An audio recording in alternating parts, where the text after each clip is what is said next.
It's inevitable that we talk a lot about The Shining and Kubrick and The Overlook, but aside from all of that, the most important thing for us was that this is Dan's story. It's its own new thing.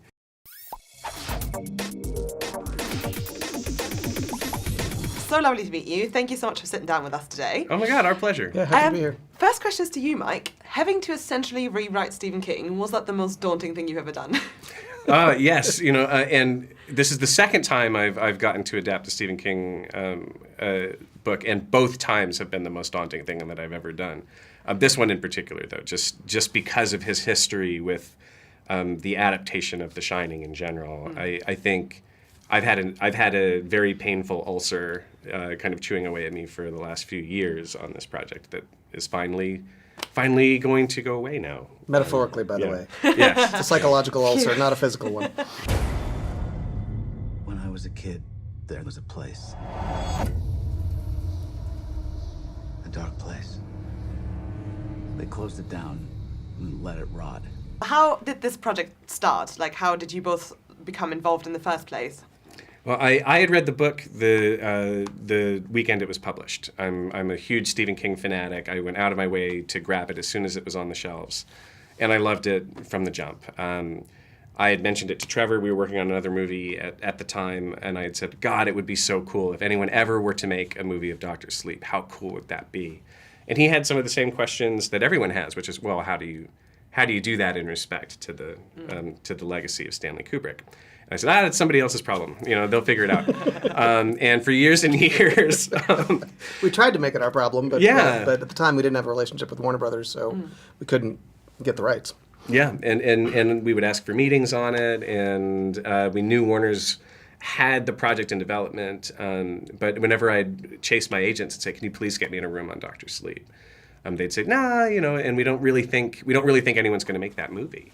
And then I had a general meeting with John Berg at Warner to talk specifically about the DC universe and about doing a comic book movie.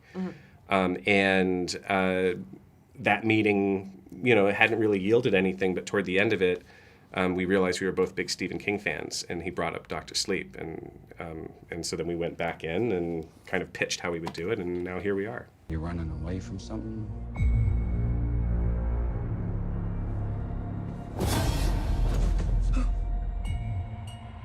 I'm running away from myself, I guess.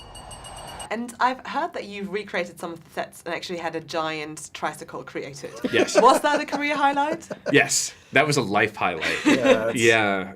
The amazing thing about the tricycle, it was just, the grown-up big wheel, basically, was that it wasn't just me that got to really enjoy this. After we shot the whole day, the cast and crew took turns riding it around to the point that they turned off the lights at the stage, and we ended up lighting it ourselves with our phones. Nice. I have footage of Rebecca Ferguson riding through the Overlook on the bike in the dark, Wow. hours after we wrapped, just giggling. It made us all kids again, and walking into those spaces it happened to everybody. You'd see this look come over them where we just turned into children again. It was like walking into your own memory. It was really something. These empty devils, they'll eat what shines. And they noticed that little girl. Wow, hi there. Get out of my head! Get out! I haven't felt power like that in so long. What's the feeling that you hope people take away when they leave the cinema after watching this film? I think the feeling I would want people to come away with is that same nostalgic kind of wash that we all had of revisiting, what for a lot of us is a very formative and kind of permanent picture of what a horror movie can be, kind of stepping back into those spaces. But more than that nostalgia for The Shining, what I hope people come away with is a sense of being really touched and transported by Dan's story and about this very human tale of recovery and trauma and healing and responsibility that Stephen King created.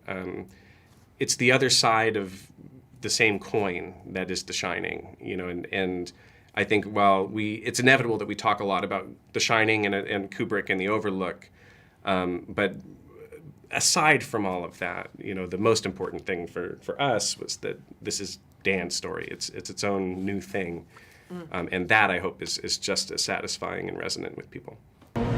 Yes, you run, dear, and then I will find you, and you will scream for years.